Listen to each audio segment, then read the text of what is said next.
चलिए अभी स्टार्ट करते हैं एफएम। Good morning everyone. हम अभी अनऑफिशियल शुरू कर रहे हैं जब तक बाकी बच्चे नहीं आ जाते। अगर आपको कोई डाउट वाउट हो तो पूछ सकते हैं, वरना आप लोग भी आराम कर लें।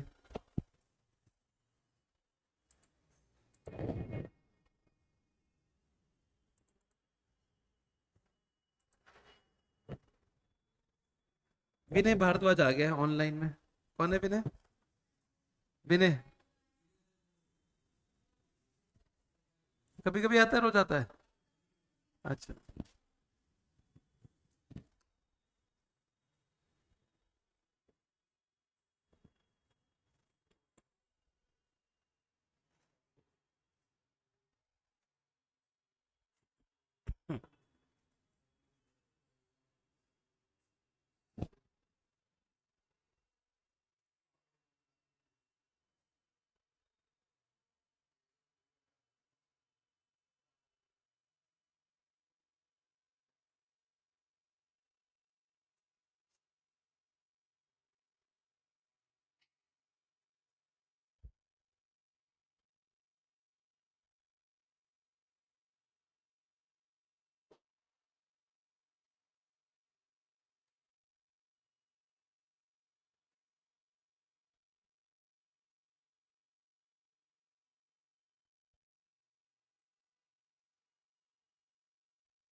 क्या वो भाई, क्यों परेशान है ये? अच्छा, दोनों तरफ बराबर करा लो अब। जहाँ बड़े माँ के तो छोटे हो ही जाएंगे। अच्छा, क्या बोला वो? आज तो जल्दी थे, 25 मिनट थोड़ी थे। 15-20 मिनट ही हुए थे। 9:25 पे। अच्छा।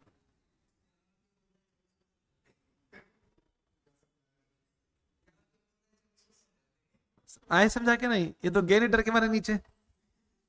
क्यों, अब चले जाओ जाओ। बोले मैं बहुत दूर से आता हूँ, 7 बजे निकलता हूँ, तब जाके पहुंचता हूँ 9:25 में। हाँ।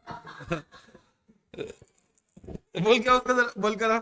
बोला आज से 25 मिनट लेट में हूँ बस, और वो भी 9 बजे की क्लास में। हाँ।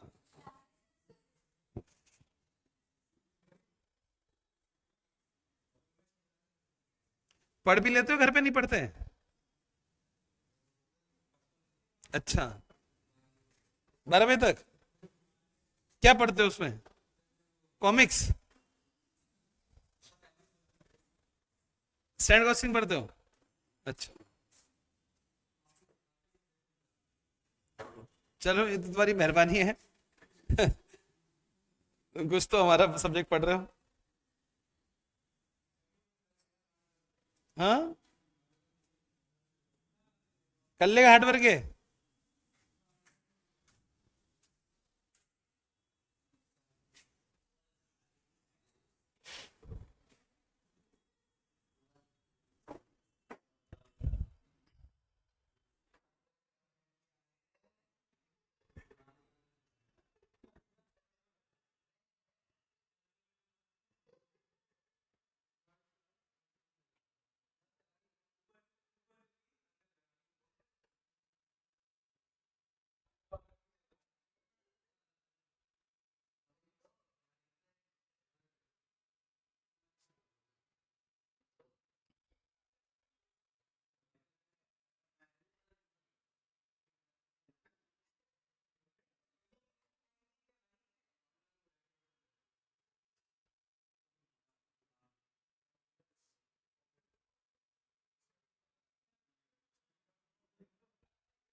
हो गया जी टाइम, शुरू कर सकते हैं। देखो 11:09 इस पे आने का स्क्रीन पे आ रहा है, आइए।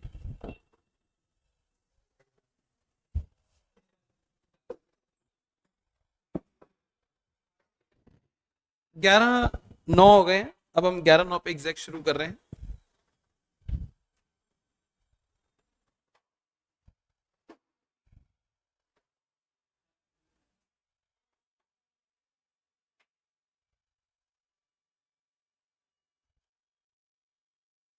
हमारा जो फोकस रहेगा वो क्वेश्चन नंबर 34 रहेगा, लेकिन उसके पहले एक पॉइंट्स आपको थोड़ा सिखा देंगे तो 34 ज्यादा अच्छा समझ आएगा। देखो एक एग्जाम्पल मैं यहाँ पे लिख रहा हूँ, आप मेरे साथ कॉपी कर सकते हैं। एग्जाम्पल देखिए, ईयर 0 में मशीन कॉस्ट है 1 लाख। ईयर 1 और 2 में बस 2 ही साल लिख रहे हैं, BD 80,000 और 40,000। कॉस्ट ऑफ कैपिटल है 10%, ये 40 या 50 कर लो, 50,000। आपको पूछा गया है एनपीवी निकालो, पीआई निकालो, आईआरआर निकालो। एक एनपीवी, एक पीआई, एक आईआरआर, ये मैं आपको इसलिए निकलवा रहा हूं क्योंकि ये एक सीधा सवाल है। अभी जब हम उल्टा सवाल करेंगे तो आपको बहुत ज्यादा दिक्कत होगी इसको समझने में। बहुत ज्यादा दिक्कत को बहुत आसान कर दिया जाएगा इस सवाल को करने के बाद, फिर आपको प्रॉब्लम नहीं होगी। तो इसलिए करा रहे हैं जिससे कि आपका आगे का जो पोर्शन है वो बढ़िया हो जाए। आइए, आप मेरे को बताइए, जब आप एनपीवी निकालेंगे तो कैसे निकालेंगे? यहां पे हमारा 1 लाख रुपए जा रहा है, ठीक है। ये तो एक तरह से present value of cash outflow कहलाएगा। अगर आप चाहो तो फॉर्मेलिटी के लिए इसको इंटू 1 भी कर सकते हो क्योंकि ईयर 0 है। और आएगा कितना? 80 और 50। इसको किस फैक्टर से मल्टीप्लाई करूं? 0.909, 0.826। अब ये जो आएगा इसको क्या बोलेंगे? Present value of cash inflow. कितना आता है देख लो जरा, present value of cash inflow.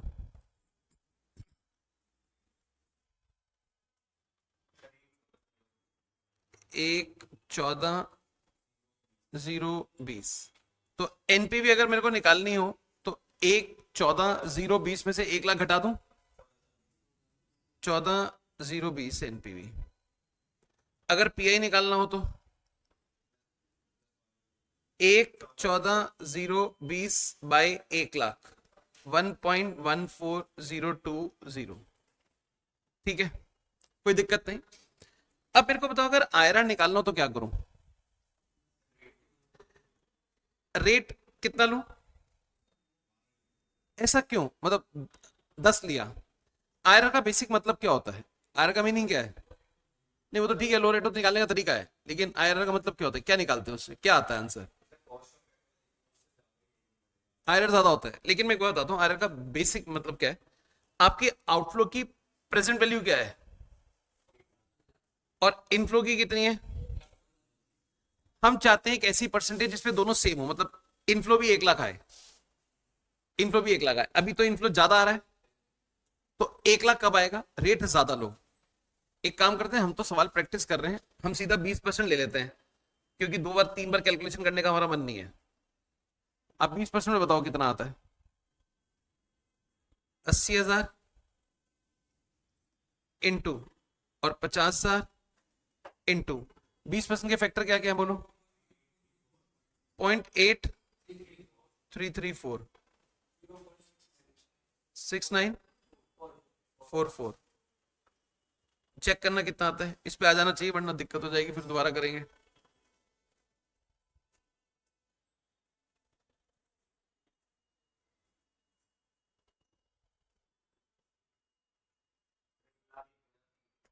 नहीं आया? नहीं, 1 मिनट मैं लिख ही नहीं रहा, ये इतनी जगह भी नहीं है मेरे पास। सीधा 25% में निकालो। 25% के फैक्टर बोलो क्या है? 0.8 आएगा शायद पहला, 0.80 और 64, ठीक है, इसका निकालो 96,000। इसका मतलब जब 10% लेते हैं तब आंसर कितना आता है? 1,14,020। और जब 25 लेते तो कितना? हमें बताना है एग्जैक्ट 1 लाख किससे आएगा, एग्जैक्ट 1 लाख, क्योंकि जो आउटफ्लो वो 1 लाख है, एग्जैक्ट 1 लाख किससे आएगा वो बताना है। तो अब तो मेरे को लगता है फालतू परसेंटेज लेने का फायदा नहीं, सीधा फॉर्मूला लगा दें, सभी लोग सामने देख सकते हैं। आईआरआर लोअर रेट क्या है बोलो? लोअर रेट से एनपीवी कितनी आई है? ना एनपीवी 14,020 है, एनपीवी 14,020, 14,020। हाई रेट से एनपीवी कितनी आई है? -4,000। 1 लाख और 96,000 का difference, -4 into difference in rate 15। ये सॉल्व करके आईआरआर आएगा। आईआरआर कितना?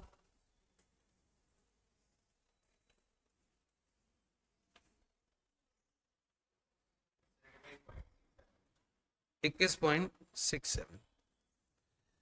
ये आपने सीधा क्वेश्चन किया है। आप मेरे को बताइए, अगर मैं आपको एनपीवी निकालने के लिए बोलूंगा तो आप वो एनपीवी 10% से निकालेंगे, 21.67 से निकालेंगे? अगर मैं आपको एनपीवी निकालने के लिए कहूं क्वेश्चन में और कहूं कॉस्ट ऑफ कैपिटल 10% है, आईआरआर 21.67 है, तो एनपीवी किससे निकलेगा? 10 से निकलेगा।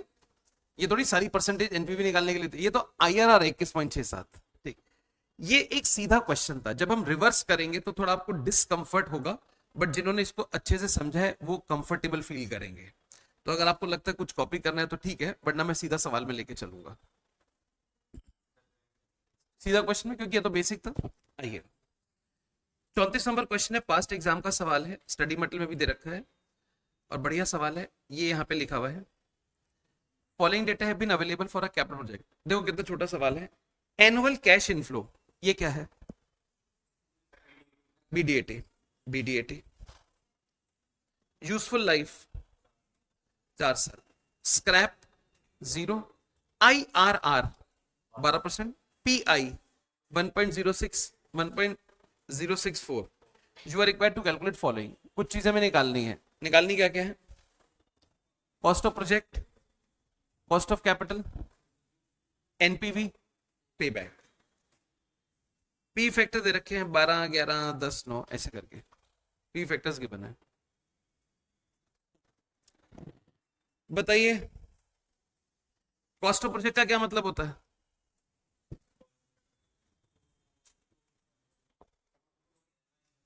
ईयर 0 में machine cost. Cost of capital का मतलब ना, जिस परसेंटेज से एनपीवी पीआई निकालते हो। अभी जो सवाल किया था उसमें कॉस्ट ऑफ कैपिटल कितनी थी? 10%। एनपीवी निकालना है, पेबैक निकालना है, बस जो दे रखा है वो आपके सामने है। क्या अब हम ये सवाल शुरू कर सकते हैं? ठीक है, आइए। मेरे को क्वेश्चन में आईआरआर दे रखा है 12%, तो मैं यहीं से शुरू करूंगा। आईआरआर 12%, मेरे साथ लिख रहे हैं आप इतना, आईआरआर 12%, आईआरआर 12%। ईयर 0 में आउटफ्लो कितना होगा, क्या बता सकते हैं सवाल में देखकर? वही तो ढूंढना है, ए पार्ट में वही तो ढूंढना है, तो नहीं बता सकते। लेकिन ईयर 1 से लेके 4 तक बीडीएटी कितना होगा, क्या ये बता सकते हैं? 1 से 4 तक बीडीएटी कितना होगा? +1 लाख, +1 लाख। ठीक, अब जरा ध्यान से बात सुनना। क्वेश्चन कहता है आईआरआर 12% है, इसका क्या मतलब है? आईआरआर 12%, आईआरआर 12%, इसका क्या मतलब हुआ? ये क्वेश्चन आपके सामने, इस क्वेश्चन से क्या पता चलेगा? नहीं वो तो ठीक है, अभी जो निकाल रहे उससे क्या पता चलेगा? उससे ये पता चलेगा जो आईआरआर आपका 12% है, 12% से जो प्रेजेंट वैल्यू आएगी ऑफ कैश इनफ्लो वो, और ये बराबर होगी present value of cash outflow. पिछले क्वेश्चन में हमारा 1 लाख लगा था, मैंने आपको कहा था इसी कौन सी परसेंटेज से नीचे भी 1 लाख आ जाए। 10% से आया था 110,040, 25 से आया था 96,000, तो आपने कैलकुलेशन करके निकाली थी कुछ, उससे सेम आता है। तो यहां क्वेश्चन कह रहा है 12% है आयरन। 12% का मतलब क्या हो गया, हमें इन सब का टोटल करना पड़ेगा, क्योंकि ऊपर जो 1 लाख का हमें इनफ्लो हो रहा है वो हर साल हो रहा है 1 से लेकर 4 साल तक। तो इन सब का टोटल करो कितना हुआ, 0.893, 0.797, 0.712, 0.636, 3.038, 3.038। तो इसका मतलब ये आंसर आ जाएगा 303,800। तो अब आप मेरे को बता दो हमारा आउटफ्लो कितना होगा, उसकी प्रेजेंट वैल्यू क्या होगी, 303,800। तो हमारी मशीन कॉस्ट इतनी है। तो क्वेश्चन का ए पार्ट मैंने सॉल्व कर दिया, कॉस्ट ऑफ प्रोजेक्ट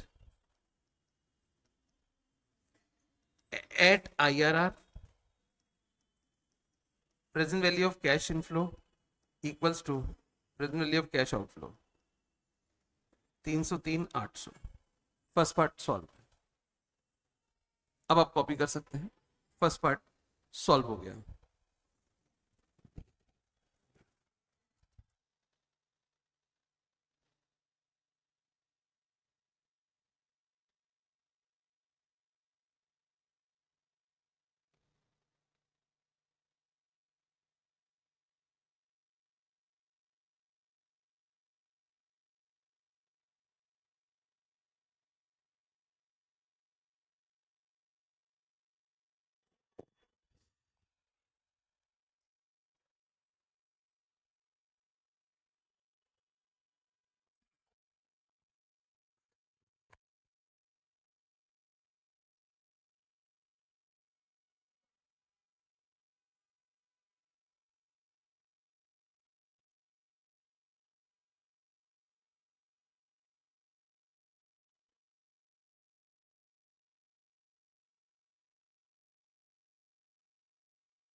यहां तक कॉपी कर लिया किसने, आइए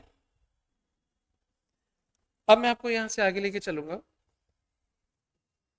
मेरे को एक निकालना है एनपीवी पे बैक।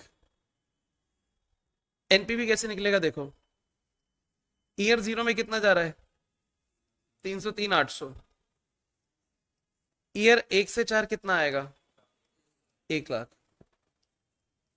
एनपीवी कैसे निकालेंगे, ये है present value of cash outflow, और ये क्या आएगा, present value of cash inflow, और ये एनपीवी आ जाएगा, दोनों का डिफरेंस। लेकिन ये present value of cash inflow कैसे आएगा, इसके लिए आपको क्या चाहिए, P factor, cost of capital चाहिए। और वो कॉस्ट ऑफ कैपिटल कितने परसेंट है वो सवाल ने बताई नहीं, वो तो तुमको खुद पूछ रहा है कितनी है, कह रहे कितनी है बताओ। अब हमें क्या पता कितनी है, चलो मान लो थोड़ी देर के लिए आपको कॉस्ट ऑफ कैपिटल बता दी, आपने वो लिख दी, आपका present value of cash inflow भी आ गया, एनपीवी आ गया, ये सब इनविजिबल है। मान लो यहां पर परसेंटेज ही पता है, मल्टीप्लाई भी कर दिया, आंसर भी आ गया, ये फैक्टर से। इसके बाद अगर मैं आपको बोलूं पीआई निकाल लो, तो पीआई कैसे निकालोगे, प्लस वाला ऊपर, present value of cash inflow ऊपर आएगा, नीचे क्या आएगा, present value of cash outflow. और देखो मैंने पीआई निकाल भी दिया, 1.064, ये दे रखा है क्वेश्चन में, 1.064 दे रखा है।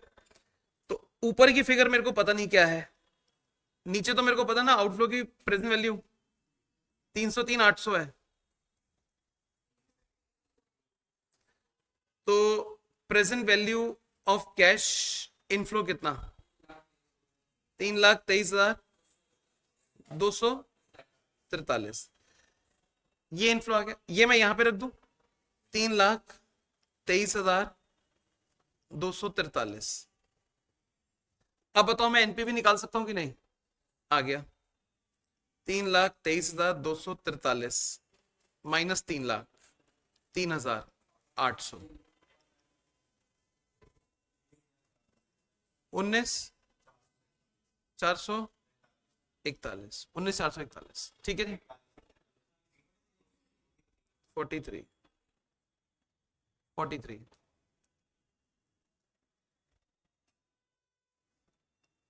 अच्छा, कोई बता सकता है ये फैक्टर यहां कितना होगा? ये कितना होगा?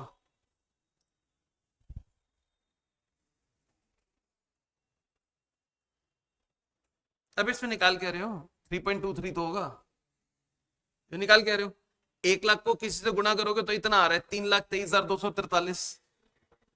तो यहाँ पे होगा 3.23243, ये होगा यहाँ पर 3.23243, ये होगा यहाँ पर। अब आप सोचो ये फैक्टर यहाँ पे आमतौर पे कैसे और कहां से आता है? पी फैक्टर के वहां से आपको पता होता है पी फैक्टर कितना, आप देख लेते हो। यहाँ पे आपको पी फैक्टर नहीं पता, आंसर पता है, तो मैं आपको दिखा देता हूं। श्योरली वो इनमें से कोई एक होगा, 3.24, 3.2423 ये चाहिए। आप इन सब का टोटल करके देख लो कितने परसेंट पे आ रहा है। 11 पे देख लो, 10 पे देख लो, 9 पे देख लो, टोटल एग्जैक्ट जो है इसके या सराउंडिंग किस पे आ रहा है? 9 पे, 9 पे कितना आ रहा है? 3.2397 ये आ रहा है। तो ठीक है, ये अप्रोक्स, ये आ रहा है अप्रोक्स। तो मैं कह सकता हूं यहां जो फैक्टर लगा है वो 9% लगा है। तो अब मैं कॉस्ट ऑफ कैपिटल भी बता पा रहा हूं, 9%। ये मैंने कॉस्ट ऑफ कैपिटल बता दी, मैंने एनपी बता दी। नाउ पे back is very very simple. पे बैक हमें इनफ्लो कितने साल होगा? सेम होगा, अलग होगा? सेम। तो आपको यहां क्यूमुलेटिव करने की जरूरत नहीं है, शॉर्टकट तरीका अपनाओ। कैसे? 3,03,800 जाएगा और हर साल 1,00,000 आएगा, तो 3.038 ईयर्स इज पे बैक। इतने साल में आपके पैसे वापस आ जाएंगे। एक साल में 1,00,000, 2 साल में 2,00,000, 3 साल में 3,00,000, 3,00,000 3,800, इतने ईयर में वापस आ जाएंगे। दिस इज अ वे। तो ये रिवर्स क्वेश्चन था, बहुत फेवरेट क्वेश्चन एग्जाम का। जो लोग अब रिवीजन शुरू कर चुके हैं इस टॉपिक की वो तो समझ पाएंगे, बाकी लोग जस्ट लाइक स्पेक्टेटर होते हैं वो बने रहेंगे। अब आप इसको कॉपी कर लें, मैंने सीक्वेंस लिख दिया, पहले 1 फिर 2 फिर 3 ऐसे।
जब कॉपी हो जाए तो बता देना।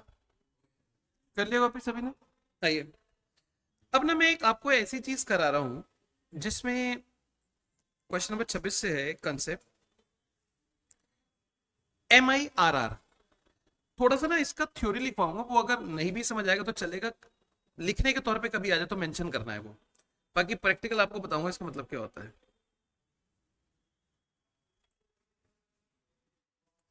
आप हेडिंग लिखें एक, MIRR, फुल फॉर्म है मॉडिफाइड, बाकी आपको आगे का मतलब पता होगा। Modified internal rate of return, modified internal rate of return, modified internal rate of return.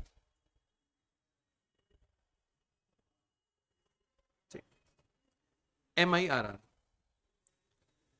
एक ही प्रैक्टिकल क्वेश्चन है, बस वही समझना है कैसे होगा। MIRR modified internal rate of return, मैं थोड़ा थ्योरी लिखूंगा, मेरे साथ लिख सकते हैं। MIRR addresses the following shortcomings of IRR. It address following shortcoming of IRR.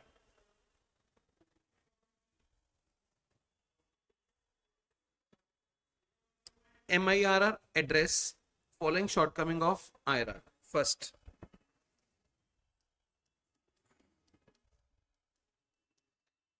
it eliminates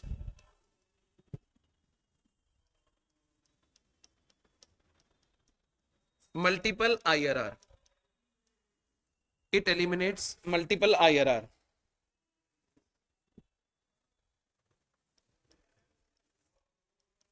Possible if there are more than one outflow. Second,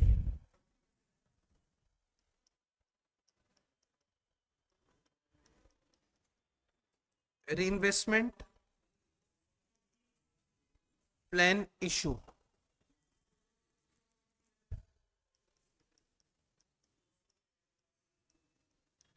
IRR assume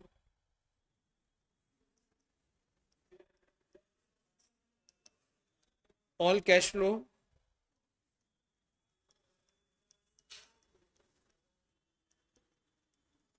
are invested at IRR rate.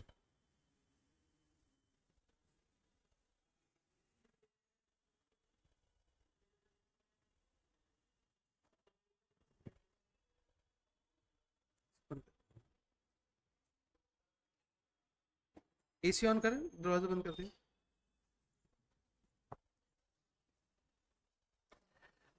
ये आपने दो shortcoming लिख ली, ये आपको थोड़ा theory में याद करना है, इसको अंडरस्टैंड करना इतना जरूरी नहीं है, फिर भी मैं आपको थोड़ा सा इसके बारे में बता देता हूं। आप सब लोगों ने इसको कॉपी कर लिया?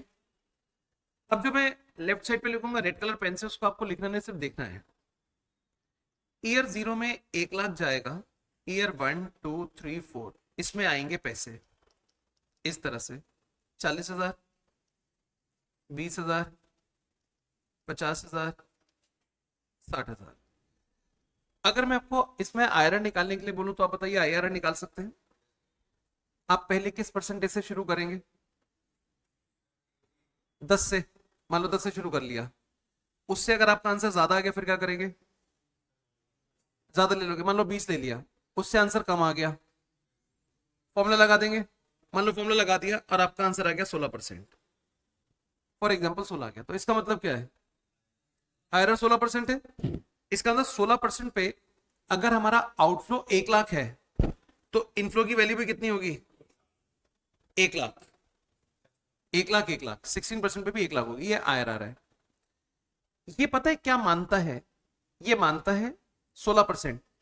ईयर 1 में जो पैसे आ रहे हैं, ईयर 2 में जो पैसे आ रहे हैं, ईयर 3 में जो पैसे आ रहे हैं, ईयर 4 में जो पैसे आ रहे हैं, वो 16% पे इन्वेस्ट होंगे। लेकिन क्या रियल लाइफ में हर साल का इंटरेस्ट रेट सेम होता है? रियल लाइफ में सेम नहीं होता। बैंक का ब्याज तो बल्कि मैं देखता हूं आजकल हर महीने बदल जाता है। हर साल तो छोड़ो, हर महीने बदल जाता है। तो सेकंड पॉइंट पढ़ो क्या लिखा है। Reinvestment reinvestment plan issue, IRR assume all cash flow are reinvested at IRR rate. ये मान के चलता है कि जो भी हमें पैसे आएंगे वो 16% पे इन्वेस्ट होंगे, जबकि जरूरी नहीं है। तो ये आईआरआर की शॉर्ट कमिंग है। इसको बहुत डिटेल में स्टडी करने की जरूरत नहीं है, सिर्फ पढ़ लिया काम खत्म हो गया। आईआरआर की कमी क्या है? वो मानता है कि सारे पैसे 16% पे इन्वेस्ट होंगे, मतलब आईआरआर पे इन्वेस्ट होंगे। अब मैं आपसे एक दूसरा सवाल पूछता हूं, क्या आप इस सवाल का आईआरआर निकाल सकते हैं? 1 लाख ईयर जीरो में 1 2 3 4 5 plus 60 plus 90 minus 1.5 lakh, 1 lakh, 2 lakh, इसका आईआरआर। लेकिन इसका तो मेरे को भी नहीं आता, मैंने आपको सिखाया भी नहीं, तुम कैसे निकाल लोगे? ये तुम्हारे कोर्स में भी नहीं है, ये आयरन हमारे कोर्स में नहीं। बताओ इसमें क्या नयापन है? इसमें आउटफ्लो 2 बार हो रहा है। आपने कितने भी सवाल कर लिया आज तक, चाहे स्टडीज के ना, सब देख लेना, उसमें एक सिंगल आउटफ्लो होगा ईयर जीरो में आयरन के सवाल में। और ये आउटफ्लो कितने हैं? 2। ये हमारे कोर्स में नहीं है इंटर के, तो आपको सिखाएंगे क्यों? फाइनल के कोर्स में है। वहां पे ऐसे सवाल में 2 आईआरआर निकलेंगे, 2 बार आउटफ्लो तो 2 आईआरआर, 3 बार आउटफ्लो तो 3 आईआरआर, 4 बार तो 4 बार। आपने कितने आईआरआर निकाले आज तक? क्योंकि एक आउटफ्लो होता है। तो पहली जरा लिमिटेशन पढ़ो क्या है। इट एलिमिनेट्स मल्टीपल आईआरआर, मतलब जो आईआरआर मेथड है ना, वहां पे मल्टीपल आईआरआर पॉसिबल होते हैं if there are more than 1 outflow. लेकिन इन दोनों कमियों को कौन दूर करता है? एमआईआरआर। तो कोई ये पूछे भाई एमआईआरआर किन 2 कमियों को दूर करता है? आप कहना, अगर आउटफ्लो 1 से अधिक हो तो आईआरआर भी 1 से ज्यादा होंगे, तो एमआईआरआर इस कमी को दूर करता है। फिर थोड़ा सा अपने मन को समझाना, 1 से अधिक आईआरआर का एग्जाम्पल, क्वेश्चन, कंसेप्ट हमारे कोर्स में नहीं है, लेकिन फिर भी हम इसको थोड़ा सा पढ़ लेते हैं। अगर 1 से ज्यादा आउटफ्लो हो तो 1 से ज्यादा आईआरआर, इस कमी को एमआईआरआर दूर करता है। दूसरा, आईआरआर एक चीज अज्यूम करता है। क्या अज्यूम करता है? जितने भी इनफ्लो होंगे वो 16% पे इन्वेस्ट होंगे आईआरआर पे। एमआईआर इस कमी को भी दूर करता है। अब ये है क्या एमआईआर, वो तो बताओ। ये तो पता चल गया वो किन कमियों को दूर कर रहा है। लिखो जरा इसके बाद आगे। MIRR is obtained, MIRR is obtained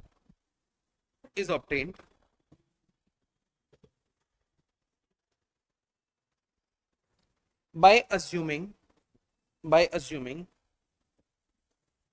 MIRR is obtained by assuming single outflow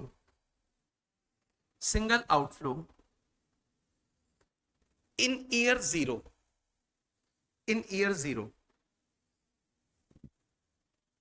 and cash inflow in last year. ये मानता है कैश इनफ्लो कब आएगा? Last year. लेकिन लास्ट ईयर को पता है एक नाम से और जानते हैं, कुछ बता सकते तो बताओ। ये तो वैसे ही जनरल क्वेश्चन है, इसमें एफएम से कोई रिलेशन नहीं है इसका। Last year, terminal year, terminal word पता है कैसे पढ़ा? जो आप रोड पे सारी बसेस देखते हो चल रही हैं, ये रात को जाके कहां खड़ी होती हैं?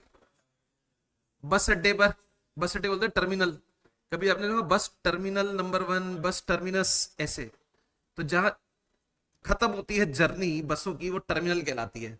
इसी तरह लास्ट ईयर को बोलते हैं टर्मिनल ईयर। ब्रेक में लिख लो terminal year,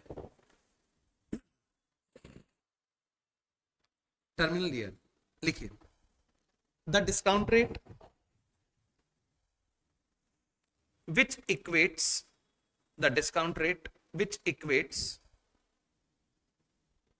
present value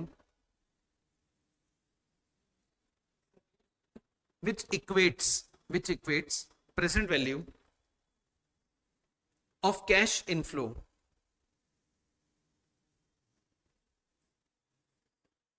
to the 0 year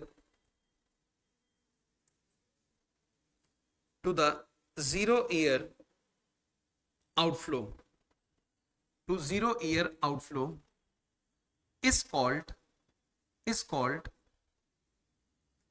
MIRR, is called MIRR.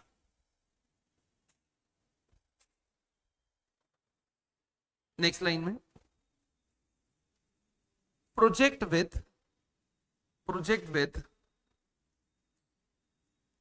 Highest MIRR, project with highest MIRR is selected.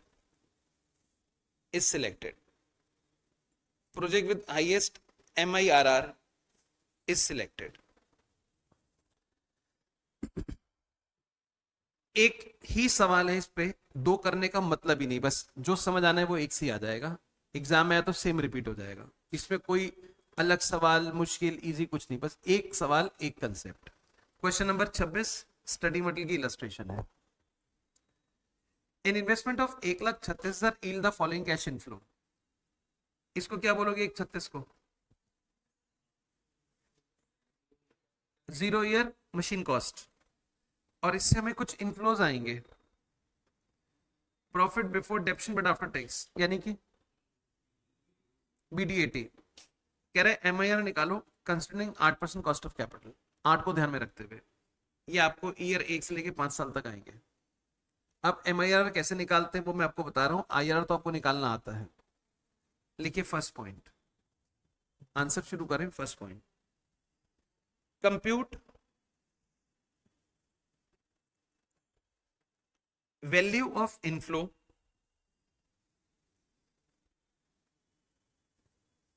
assuming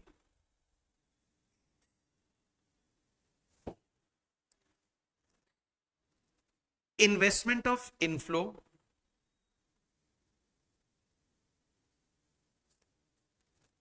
at cost of capital rate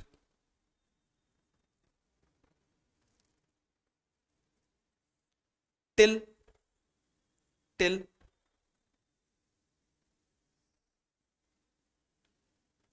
terminal year, till terminal year।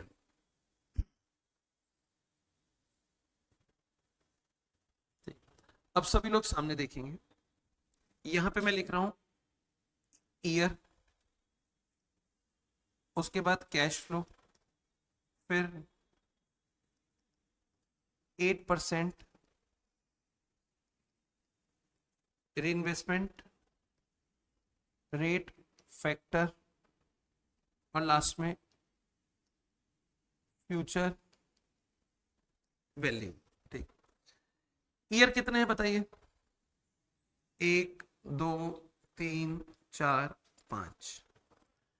इसमें terminal year कौन सा है? Terminal box लगा दिया। हर साल कितने पैसे आ रहे हैं? 30 40 60 30 और 20। आपको पता है क्या सोचना है? आपको दिख रहा होगा हमें 5 साल तक पैसे आ रहे हैं, लेकिन आपको ना इन सबको बदलना है कि सारे पैसे 5th ईयर में आ रहे हैं। मतलब फर्स्ट में कुछ नहीं आ रहा, सेकंड में कुछ नहीं आ रहा, थर्ड में कुछ नहीं आ रहा, फोर्थ में कुछ नहीं, सब 5th ईयर में आ रहे हैं। तो अगर सब 5th ईयर में आएंगे तो कितना आएगा वो बताना है। तो एक बात बताओ, वैसे फर्स्ट ईयर में आपको दिखने में कितना आ रहा है? अगर ये पैसे आपको 5th ईयर में लेने हो तो ये 30 ही मिलेंगे, 30 से बढ़ के मिलेंगे, ऑब्वियसली ज्यादा मिलेंगे। तो कितने साल हो गए? 4 साल। कोई ऐसा तो नहीं जो 5 साल कह रहा हूं, ये 4 साल कैसे हुए? 1 के बाद 5 तक, मतलब एंड ऑफ 1 से एंड ऑफ 5। सभी लोग एग्री है 5 साल? तो मैं आपको बताता हूं, एक काम करना, 1 प्लस आर है 8%, पावर 4, ये एक फैक्टर आ जाएगा। कोई एक जरा कैलकुलेटर से निकाल के दिखाओ। 1.36। इसका मतलब है 1 रुपये 36 पैसे हो जाएगा 4 साल बाद। तो 30,000 कितना हो जाएगा?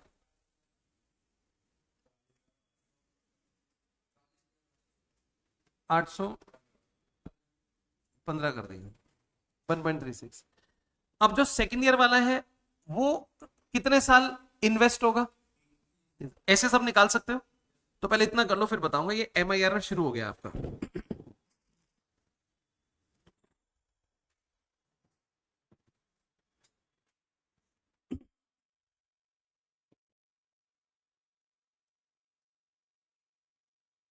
ये नीचे से हिला देते हैं, क्यों करते हैं तो मेरे को समझ नहीं आता।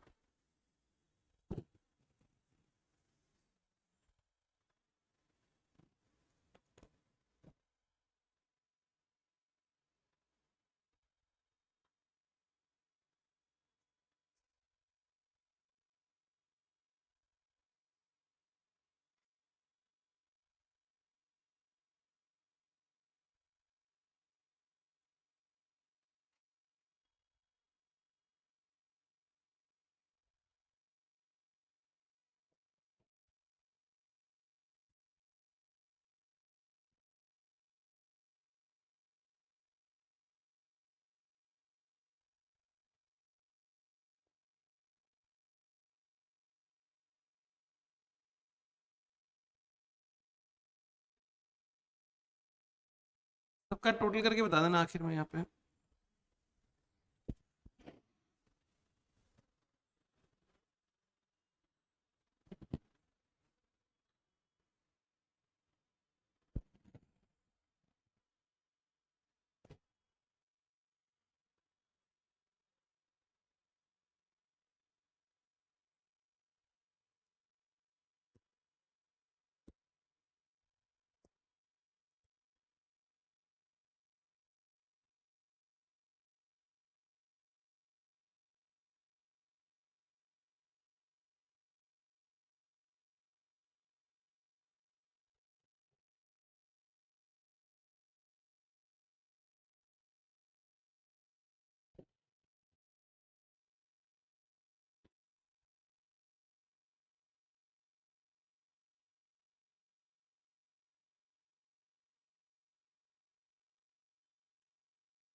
247।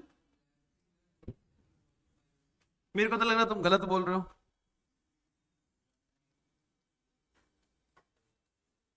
भैया कैसे निकाला है तुमने, मेरे को तो ये समझ नहीं आया। देखो फैक्टर ऐसे ही लिखे है तुमने, ये इसमें कुछ कर दिया है।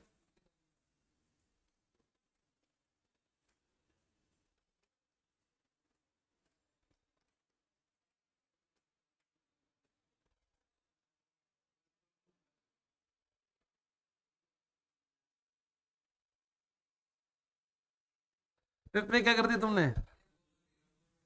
वो तो सेम ही आ जाएगा ना, वो तो 1 ही होगा, क्योंकि जो फिफ्थ में आ रहा है उसकी वैल्यू तो 20,000 ही होगी।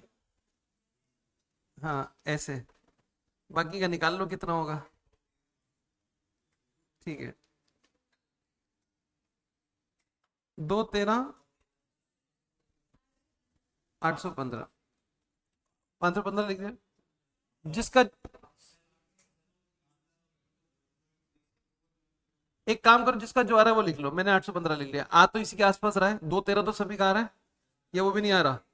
बस जिसका जो आ रहा है वो ऐसे लिख लो। कितना? 2 12 कितना? 815। तो तुम वो लिख लो, कोई बात नहीं, थोड़ा कैलकुलेशन का फर्क है और कुछ भी नहीं है इसमें। जिसका जो आंसर आ रहा है वो लिख लो, नजदीक है इसके।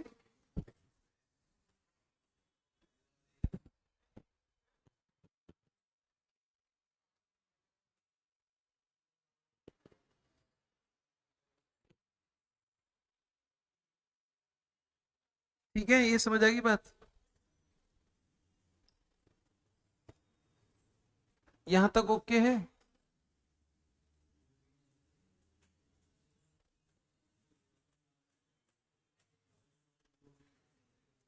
अब अगर कर लिया तो एक बात बताऊं, यहां तक सुनो।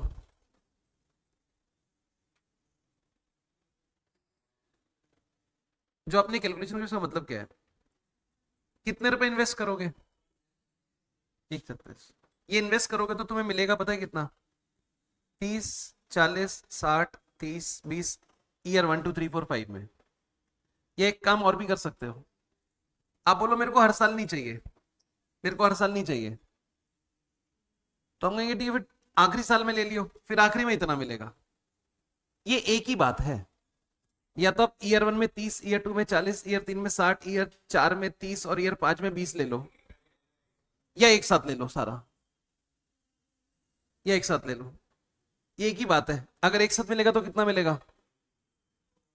2 13 815। अलग अलग लोगे तो इतना मिलेगा। अब आपको बताना पता है क्या है, MIRR किसको बोलते हैं, जरा मेरी बात समझना। MIRR किसको बोलते हैं? देखो, ईयर 0 में आपके पास से 136 जाएगा, 5 साल बाद 2 13 815 मिलेगा। तो आपको बताना है ये कितने परसेंट रिटर्न हो गई। 8 नहीं है, 8 नहीं है, 8 तो री इन्वेस्टमेंट रेट है। कितने परसेंट रिटर्न है? निकाल ही नहीं सकते। निकाल क्या रहे हो, निकाल ही नहीं सकते। ये तो आपको आता ही नहीं, तो मैं सिखाना पहली बार ही शुरू करा है। तो कैलकुलेटर का उपयोग ना करें। तो आपको बताना है कितने परसेंट रिटर्न है, या इसको ऐसे समझ लो, ऐसे 5 साल बाद कितना मिलेगा,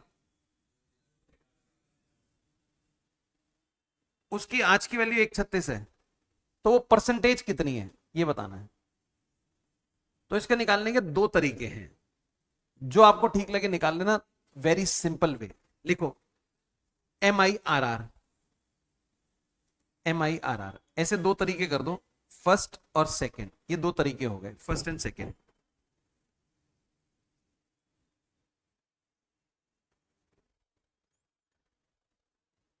इसका फॉर्मूला है ये वाला, present value of cash outflow in year 0 divided by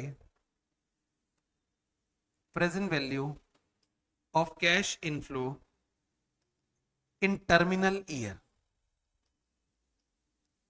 in terminal year. और इसके बाद locate in PVF table against number of years, that's all, against number of years।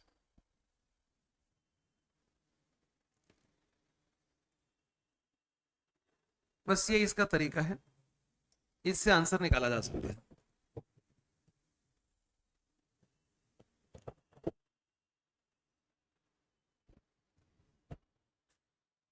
अब पहले इसका आंसर लिखें। प्रेजेंट वैल्यू है 1,36,000 डिवाइडेड बाय 2 13 कितना, 815, 815 जिसका जो आ रहा है वो लिख लें, 2 13 815।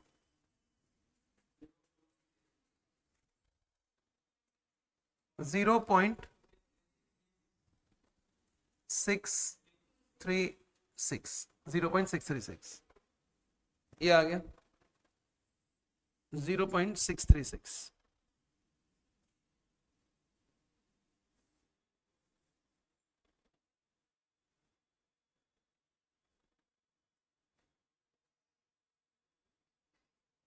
Zero point six three six. अब हमें इसको टेबल में देखना है, प्रेजेंटली टेबल में, और against number of years. Years कितने हैं? 5। Against 5 year. मैं आपको एक बार दिखाता हूं, आपको एग्जाम में ऐसी टेबल लिखी होगी, उसी सवाल की दिखा देता हूं। कौन सा नंबर किया था अभी? 34, ये रही। जैसे 4th ईयर है ना, ऐसे 5 ईयर, 5 ईयर के सामने आपको ढूंढना होगा वो कहाँ पे लिखा हुआ है। 5 ईयर के सामने तो जो भी दे रखो परसेंटेज पिक हो जाएगी। अगर आपको टेबल देखनी है तो एक काम कर सकते हैं, अपने अपने फोन में अभी ओपन ही कर रहे हैं आईसीआई का एफएम का स्टडी मटेरियल, उसमें अपेंडिक्स करके एक टेबल दे रखी होगी, सभी लोग फोन में ओपन कर लें। आईसीआई के स्टडी मटेरियल में अपेंडिक्स करके एक टेबल दे रखी होगी।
हाँ बोलिए, निकल गया?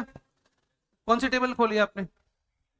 पीवीआईएफ, उसमें 5 साल के सामने देखो आपको 0.636 कहाँ मिलता है? अप्रोक्सीमेट देख लो यार, 63 कितना आ रहा है? तो ज्यादा नजदीक कौन है इसके बताओ? 650, उसके ऊपर परसेंट पढ़ो कितना है, आगे तुम्हारा आंसर 9%। इतनी परफेक्शन तो तुम्हें जीवन में भी नहीं मिलेगी जितनी तुम यहां ढूंढ रहे हो। अप्रोक्सीमेट देख लो बस कहां पर है। तो एम आई आर आर 9% है, एम आई आर आर 9% है, टेबल में से आपने देख लिया। ठीक। अब एक दूसरा तरीका, लेकिन दूसरा तरीका मेरे को लगता नहीं काम आएगा। अगर किसी को जुगाड़ आता है वो तो कर लेगा, जिसको नहीं आता उसके लिए दिक्कत है, क्योंकि ये तरीका ना साइंटिफिक कैलकुलेटर में अप्लाई होता है। देखो किसी को आता है सिंपल कैलकुलेटर से निकालना है ऐसे, 1/ईयर अंडर रूट में टोटल रिटर्न, और बाहर लिखना है -1। अभी कैसे आएगा देखो एक बार, एक मिनट देखो। 1/, लाइफ कितनी है? 5 साल। टोटल रिटर्न ऐसे आएगी, 2, 13, 815 / 1, 36 -1। इसको सॉल्व करके भी 9% आएगा करीब करीब। देखो किसी को आता है निकालना ये? इस कैलकुलेटर से हो जाएगा? अगर हो जाएगा तो निकाल के दिखाओ।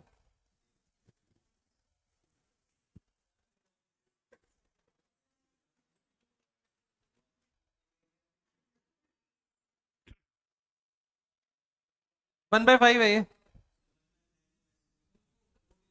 कर लो, मेरे को तो आता नहीं मैथ्स, मैं तो बिल्कुल जीरो हूं, तुम्हारे भरोसे हूं। मेरे को तो इतना आता था बता दिया, मेरे को आप साइंटिफिक कैलकुलेटर दे दो तो मैं निकाल दूंगा। साइंटिफिक कैलकुलेटर से मैं निकाल सकता हूं, इसके अलावा नहीं निकाल सकता। कितनी बार करना है, रूट फूट देख लो, जो जुगाड़ू है वो तो कर लेंगे।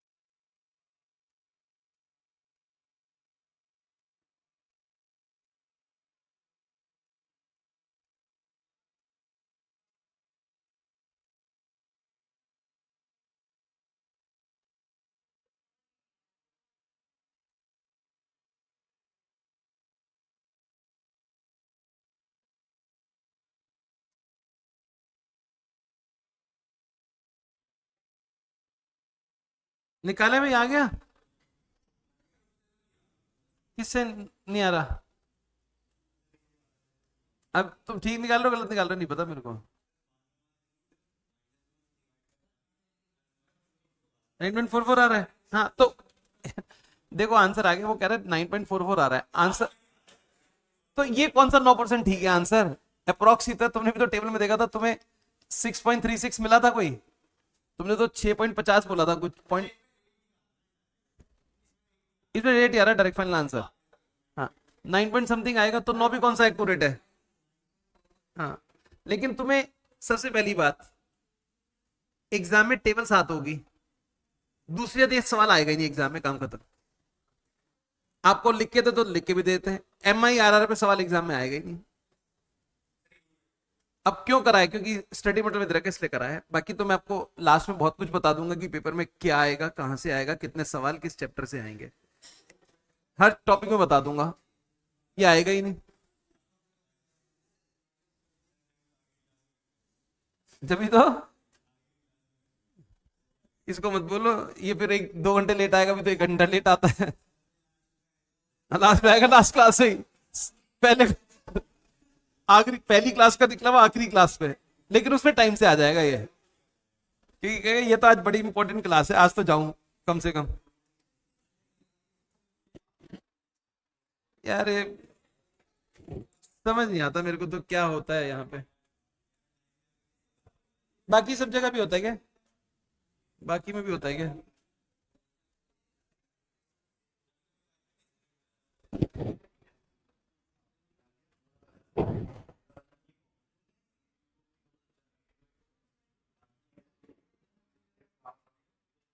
चले जी आगे चले, बताओ। MIRR देखो, फॉर्मेलिटी के लिए एक बार कर लेना रिवाइज, एग्जाम में नहीं आता है ये, मैं आपको आगे लेके चलता हूं।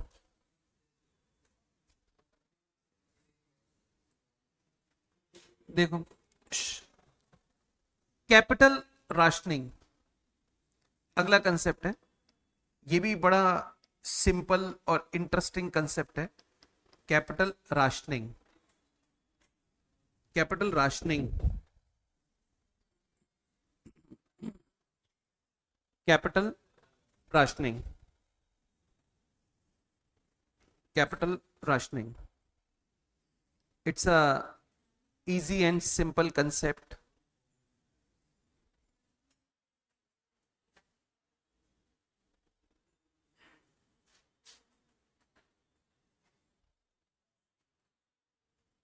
कैपिटल राशनिंग, अब इसका मतलब क्या होता है पहले मैं समझा देता हूं।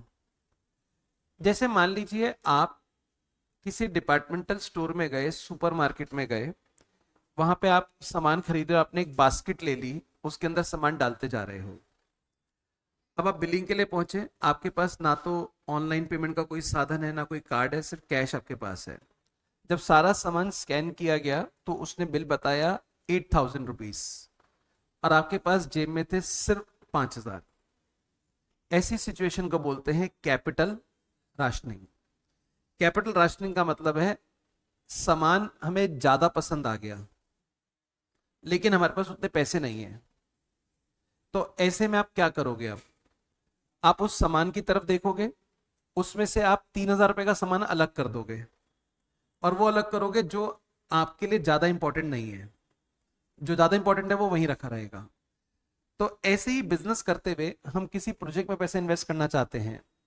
हमारे सामने 10 बढ़िया बिजनेस है, लेकिन 10 बिजनेस में लगेगा 5 करोड़ रुपए, और सारे बढ़िया हैं, लेकिन हमारी जेब में है सिर्फ 3 करोड़। तो क्या 3 करोड़ में 10 के 10 बिजनेस में पैसे इन्वेस्ट किया जा सकता है? नहीं, this is called capital rationing. तो अब आप क्या करोगे? जो भी उन 10 में से बेस्ट वाले होंगे, जिनमें 3 करोड़ लग जाए, वो ले लोगे, बाकी को छोड़ दोगे।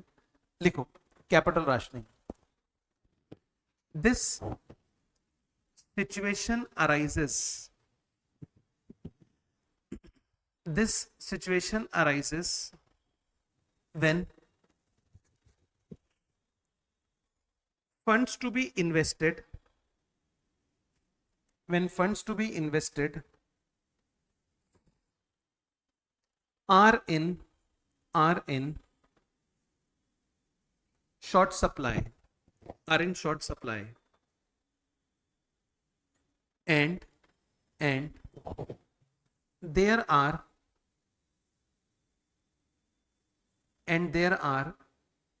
several attractive, and there are several attractive investment opportunities, and there are several attractive investment opportunities.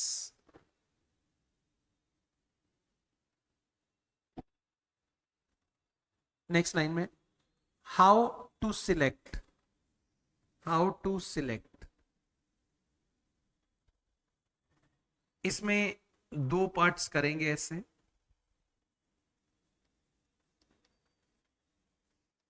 Projects are divisible, projects are not divisible, इसको इनडिविजिबल भी बोल सकते हैं, किसी भी नाम से लिख लो। Divisible, compute PI, give ranking, select, make combination,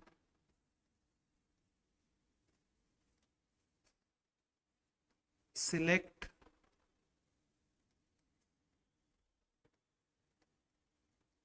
on the basis of highest NPV, select on the basis of highest NPV.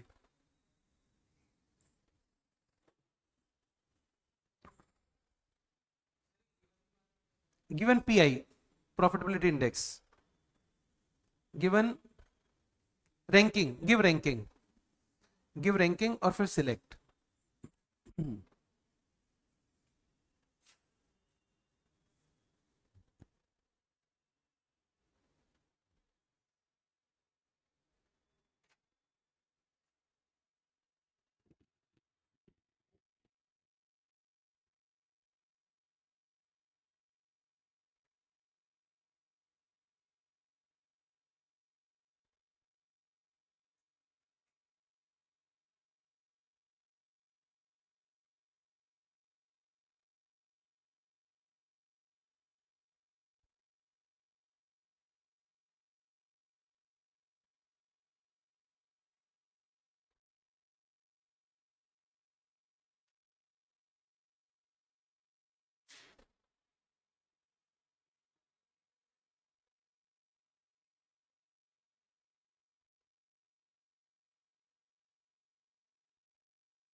अब देखिए,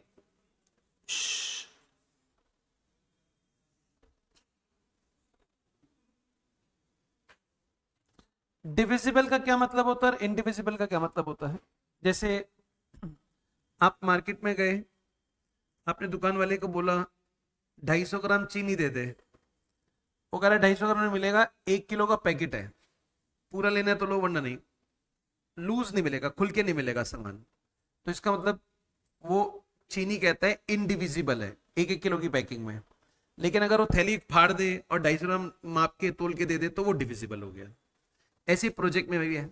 एक प्रोजेक्ट में 10 लाख रुपए लग रहे हैं, आपके इतने पैसे नहीं, आपके पास 2 लाख है। लेकिन अगर आपको सवाल ये कहा जाए भाई 10 लाख है, तू 2 लाख लगा दे, उस हिसाब से तेरे को रिटर्न मिल जाएगी, तो डिविजिबल हो गया। बोले नहीं जी पूरे 10 लगाओ वरना प्रोजेक्ट को छोड़ दो, तो वो इनडिविजिबल है। अब इस सवाल को कैसे समझ सकते हैं, देखो एक एग्जांपल। मैंने आपको कहा फंड्स टू बी इन्वेस्टेड। आपके पास जो पैसे हैं वो मान लो 2 लाख रुपए हैं, और आपने पसंद क्या किया वो देख लो। Project A B C D, 4 project आपने पसंद किए हैं। अब आउटफ्लो कितना होगा? 1,90,000, 1,10,000, 75,000। एनपीवी कितनी आएगी at 10%? Plus 40,000 plus 37,500 plus 44,200 plus 31,000, ये एनपीवी आएगी। अब बताओ, चारों बढ़िया प्रोजेक्ट हैं, क्या किसी की भी एनपीवी नेगेटिव में है? सबकी प्लस में है।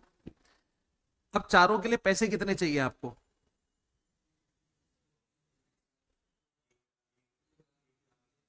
चारों के लिए कितना अमाउंट चाहिए इन्वेस्टमेंट?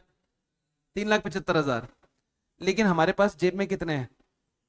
ये है कैपिटल राशनिंग, ये है कैपिटल राशनिंग। चाहिए 3,75, है 2 लाख, सारे बढ़िया हैं लेकिन इतने पैसे नहीं, अब क्या करें? This called capital rationing. तो अब आप इनमें से कम प्रोजेक्ट एक्सेप्ट करोगे, तब कैसे करोगे वो मैं आपको यहां सिखाने जा रहा हूं। आप जरा मेरी बात समझिएगा, कॉपी भले ही रुक के कर लें। पहले हम आपको सिखाते हैं, अगर ये इनडिविजिबल है, मतलब जो प्रोजेक्ट में जितने रुपए लगने हैं उतने ही लगने हैं, कम ज्यादा का मतलब ही नहीं, तो यहां पे हम बनाएंगे कॉम्बिनेशन। उसके बाद लिखेंगे एनपीवी, और उसके बाद लिखेंगे आइडल फंड्स। आपको प्रोजेक्ट कितने दिख रहे हैं यहां पर? क्या आप चारों के चार एक्सेप्ट कर सकते हो? नहीं। अब 4 से छोटा नंबर क्या होता है? 3। क्या आप 3 भी एक्सेप्ट कर सकते हो? कोई भी 3? नहीं। ये क्या, तुम्हें कैसे पता चला 3 भी नहीं?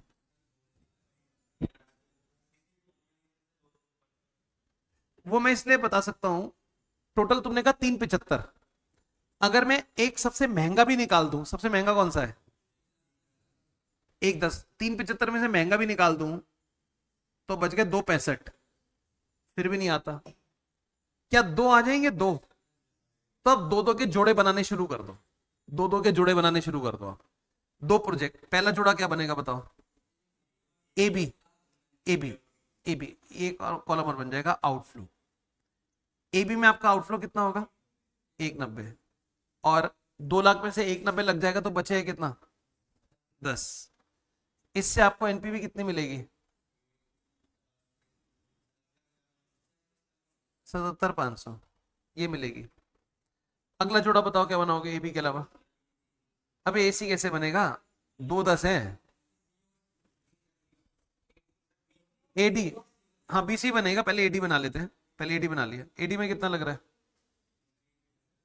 कितना बचेगा? 25। और इसकी एनपीवी कितनी आएगी?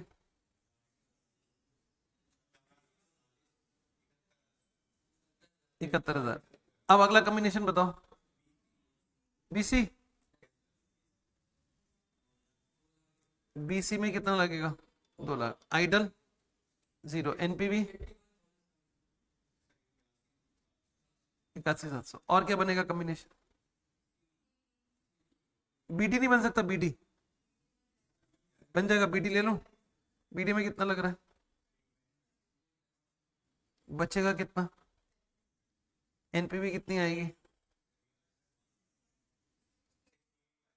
बीडी के बाद नेक्स्ट है ले लो, सीडी। सीडी में 1,85, बचेगा कितना? कितना आ रहा?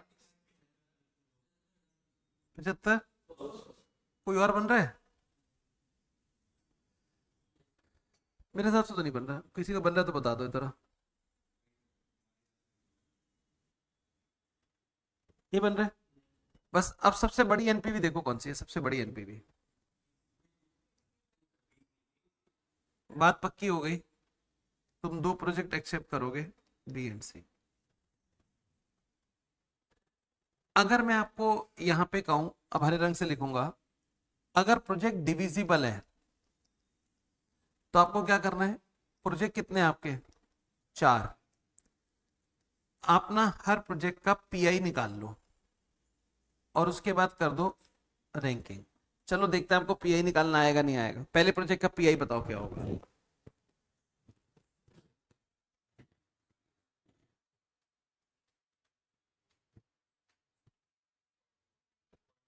0.4। पहले प्रोजेक्ट का पीआई कितना आ गया? गलत है भैया, गलत है। कौन सा नशा कर कर आए हो? ये एनपीवी है। एनपीवी का फॉर्मूला क्या होता है? Present value of cash inflow minus present value of cash outflow.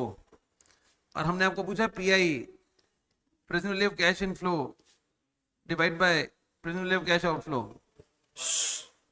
ये होता है। ठीक है। अब पहले प्रोजेक्ट की बात करते हैं। पहले प्रोजेक्ट का आपको एनपीवी कितना दे रखा है? 40,000। ये तुमको पता नहीं। आउटफ्लो 1 लाख है, तो ये कितना होगा? तो पीआई हो गया 140/1 लाख, 1.4। अब समझ आई तुमको मेरी बात? अब जरा सबका बता दो फिर धीरे धीरे कितना था। 1.41।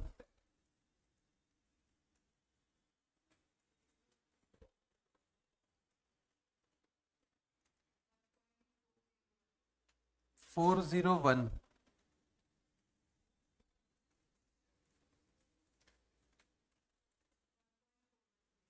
1.413। ये 41 ही, इसके आगे भी कुछ था तो लिखना पड़ेगा 6 होगी, फिर ये ज्यादा अच्छा दिख रहा है ना। 416 कर दिया। सबको पीआई निकल समझ आ गया भाई कैसे निकालना है? अब इसमें रैंकिंग करके दिखाओ, सबसे बढ़िया कौन सा है? बी सबसे बढ़िया हो गया। दूसरे नंबर पे? दूसरे नंबर पे डी हो गया ना, डी। तीसरे नंबर पे? और चौथे पे? ए। तो आपको जी हम तो ऐसे सिलेक्ट करेंगे। मैं आपके प्रोजेक्ट सिलेक्ट करवाता हूं, देखना जरा। प्रोजेक्ट,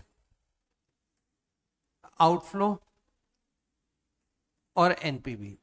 पहले तो एक बात साफ बोल देना, मेरे पास 2 लाख रुपए हैं। सबसे पहला आप ले लो बी। बी में कितने रुपए लगेंगे क्वेश्चन में देख के बताओ। 90। और एनपीवी कितनी मिलेगी? 37,500। अभी पैसे हैं, अब खत्म हो गए? अभी हैं। अब ले लो डी। डी में कितने रुपए खर्च होंगे? एनपीवी कितनी मिलेगी? 31,000। 2 लाख रुपए में से कितने खर्च हो गए? 1,65,000। कितने बचे हैं? 35। 35,000 से तीसरा नंबर का प्रोजेक्ट ले लो, वो कौन सा है? सी। अब सी में लगेंगे इतने रुपए। आपको, मेरे पास तो 35,000 है। वो कहेगा ठीक है, फिर देखो पूरी रिटर्न नहीं मिलेगी, कब मिलेगी? 44,200 तब मिलती है। यहां पे नहीं आ रही, यहां लिख दो। 44,200 तब मिलती है जब 1/10 होता है। तो 35,000 पे कितनी? 14,064। टोटल कर दो।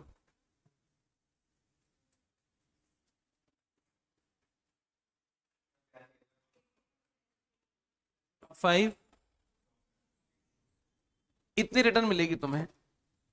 तो वहां मिल रही थी 81,700 पूरे 2 लाख पे, और यहां मिल रही है 82,564। तो क्वेश्चन में लिखा होता है कि प्रोजेक्ट डिविजिबल है, इनडिविजिबल है। इनडिविजिबल है तो जोड़े बना लो, डिविजिबल है तो ऐसे कर लो कॉम्बिनेशन बना के। बात समझ आ गई? अब कॉपी कर लो, फिर आगे एक सवाल इस पे करा देंगे। इसमें ज्यादा क्वेश्चन है नहीं, एक ही है बस।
ठीक, कब से होली की तुम्हारी?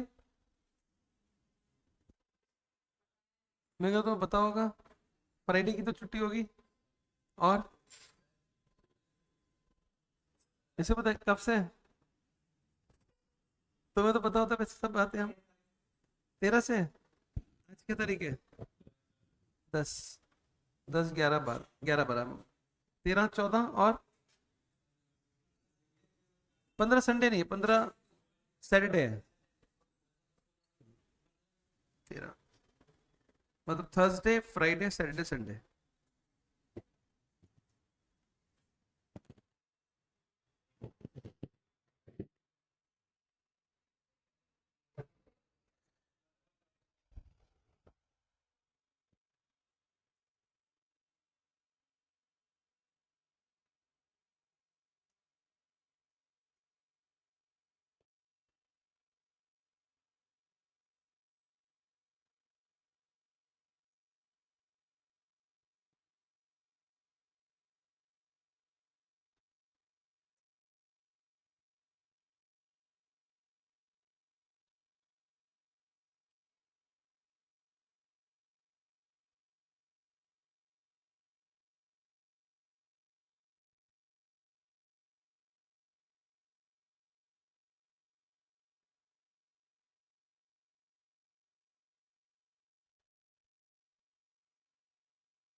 ठीक है, आंसर आ गया इसका? कॉपी कर लिया?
एक क्वेश्चन इसी कंसेप्ट पे हम पढ़ रहे हैं, क्वेश्चन नंबर 22 आएगा 12th पर, सामने यहाँ पे देख सकते हैं। 12 नंबर, 12 नंबर, ये स्टडी मटेरियल का क्वेश्चन है। Elite Cooper is evaluating 3 investment situation. इनके पास कितने अट्रैक्टिव इन्वेस्टमेंट्स हैं? 3। पहला, produce a new line of aluminium skillets, मतलब कहते हैं कि एल्युमिनियम की कोई नए प्रोडक्ट बनाएंगे। दूसरा, expand its existing cooker line to include several new size. फिर कहते हैं नए क्या करेंगे, जो हम कुकर बनाते हैं उसके अलग अलग साइज बना देते हैं।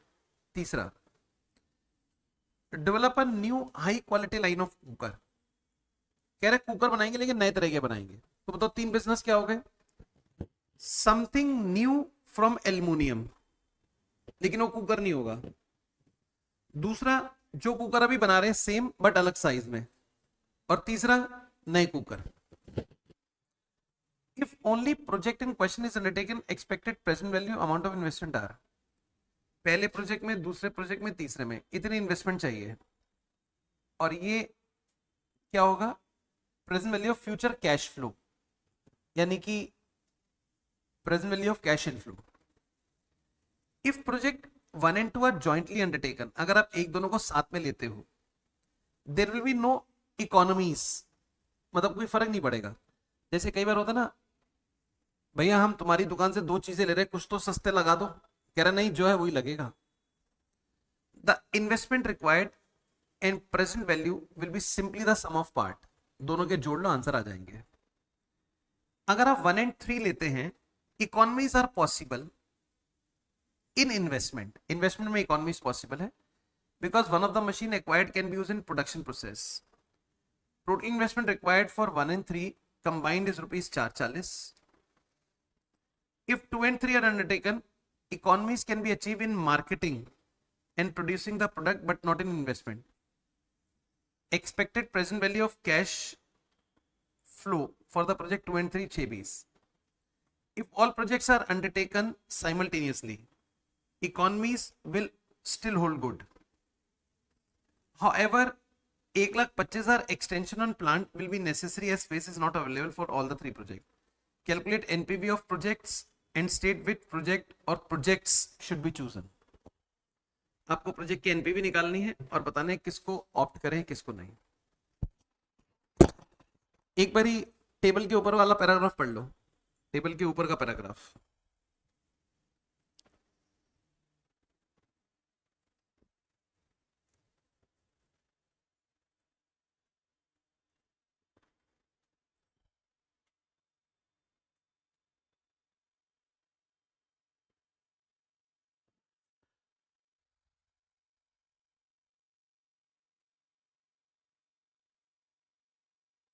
पढ़ना, देखो बड़ा सिंपल है, आप जैसे बोलेंगे मैं उस तरह से लिखूंगा। मेरे को एनपीवी स्टेटमेंट बनानी है, एक प्रोजेक्ट्स कौन से लूं ये मेरे को पता नहीं। Present value of cash inflow, present value of cash outflow और एनपीवी। मैं अगर ओनली वन सिलेक्ट करूं, क्योंकि क्वेश्चन ने कहा है NPV of the project only one, तो पहले प्रोजेक्ट की एनपीवी कितनी होगी बताइए देखकर? 90,000। तो यहां कितना लिखूं? Present value of cash inflow 290, outflow NPV 90,000। अगर मैं ओनली 2 एक्सेप्ट करूं तो कितना? 185, 115, 70। अगर ओनली 3 करूं तो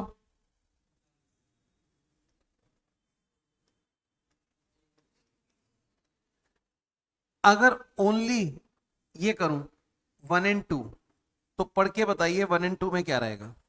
ओनली 1 and 2, ओनली 1 and 2 की डिटेल आपको यहां तक दे रखी है।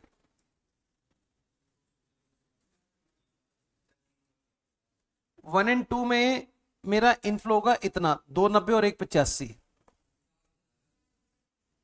290 और 185 कितना हुआ? 475। और आउटफ्लो कितना होगा? 315 कितना बच गया? 160। अगर ओनली 1 and 3 लूं, ये 1 and 3 है, तो यहां तक आपको पढ़ना पड़ेगा, तो क्या रहेगा?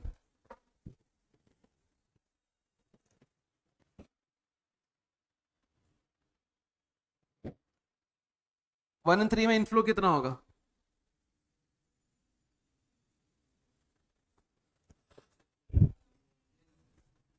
690।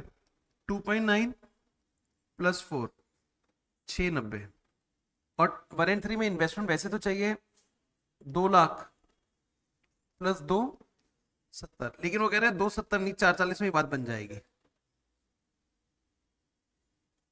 कह रहे 440 ही बहुत है, क्योंकि 1 and 3 में अगर दोनों को साथ काम करोगे तो एक मशीन खरीदने की जरूरत नहीं है, दोनों में काम लग आ जाएगा। तो कितना आंसर आएगा? 2.5 लाख। अब आप सोच के मेरे को ओनली 2 and 3 का बताओ क्या रहेगा? ओनली 2 and 3 का ये है, यहां से शुरू होगा और यहां तक चलेगा 2 and 3।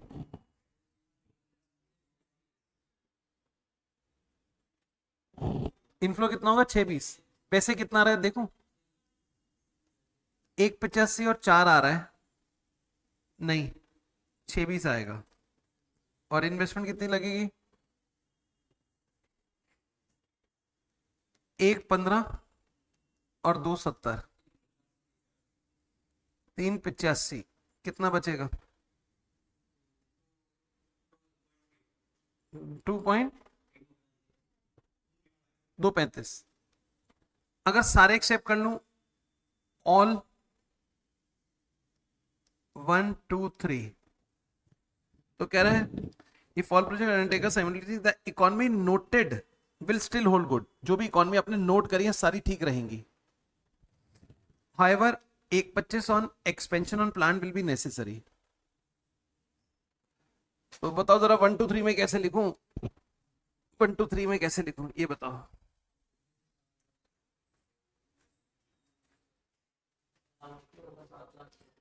कितना लिखूं यहाँ पर? नहीं इनफ्लो बताओ पहले, 1 by 1 इनफ्लो कितना लिखूं?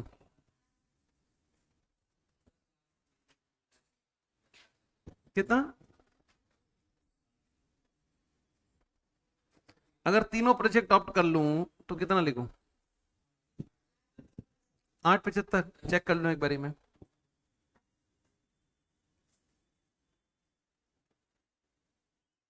नहीं गलत है आंसर।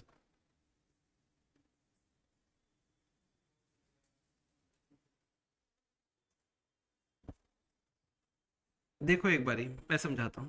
अगर हम सारे ऑप्ट करेंगे, 1 2 में कोई फायदा हो रहा था आपको? कहाँ फायदा हो रहा था? पूरा तो आ रहा था 475। 1 का 290, इसका 185। 1 3 में कोई फायदा हो रहा था? नहीं। 2 3 में हो रहा था 620। तो वो कह रहा है अगर तीनों एक्सेप्ट करोगे तो जो इकोनॉमी है वो रहेंगी। तो यहाँ पे आप पता है क्या बोलोगे? 2 3 से तो हो जाएगा 620, और 1 से कितना? 290, 9 10। तो इससे 9 10 कमाओगे आप, 9 10।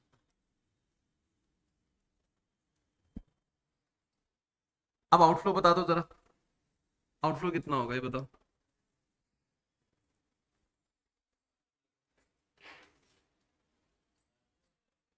7 10। चेक कर लो, चेक कर लो। 1 2 में कोई फायदा हो रहा है इन्वेस्टमेंट में? नहीं। 1 3 में कम हो रहे हैं, और 2 3 में भी सेम है।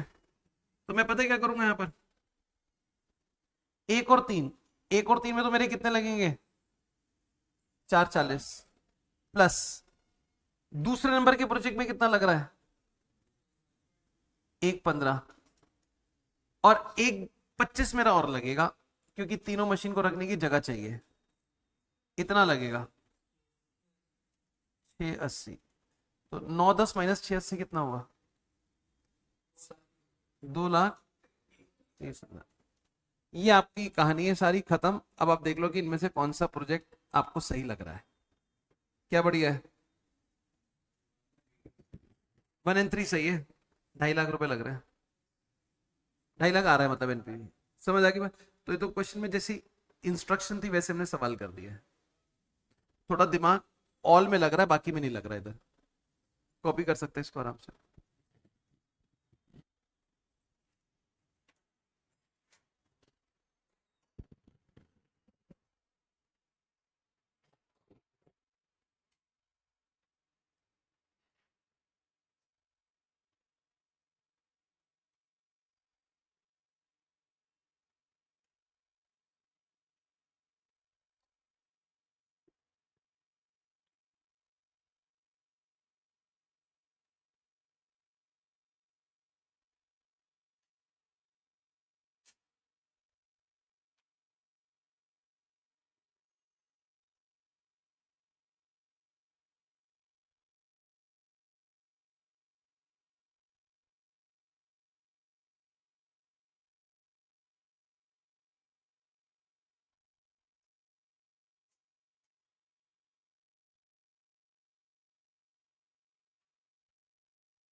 कौन से सब्जेक्ट में? कॉस्ट में, एफएम में? स्टैंड कॉस्टिंग नेक्स्ट क्लास में रख लें आज की बजाय, कल जो क्लास होगी उसमें बता दूंगा, वो भी कर लेने से करते हैं। हो रहे हैं वैसे सवाल वो एक्स्ट्रा बच्चे, ठीक है, वो तो वाले हो गए बुक वाले, फिक्स ओवरहेड वेरिएंस वाले जो थे छोटे। ठीक, ठीक है, आज कर लेना आज, क्योंकि बजट का तो छोटा सा होमवर्क है, इसमें कुछ है ही नहीं एफए में homework. Next class capital budgeting की लास्ट क्लास होगी, ओवर हो जाएगा ये, सबसे बड़ा चैप्टर था। अब बीच में देख रहा था 4-5 क्वेश्चन नहीं बचे, बस वही करने हैं।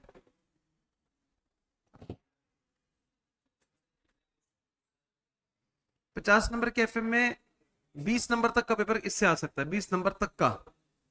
अभी जो एग्जाम हुआ था उसमें शायद 10 का आया था जनवरी में।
ठीक है जी, यहाँ तक कर लिया।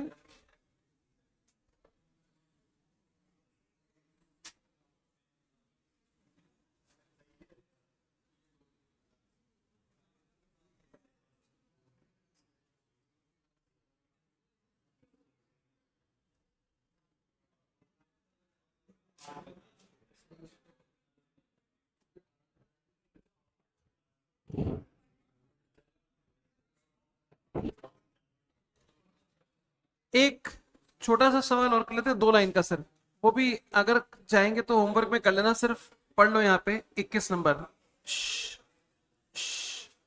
देखिए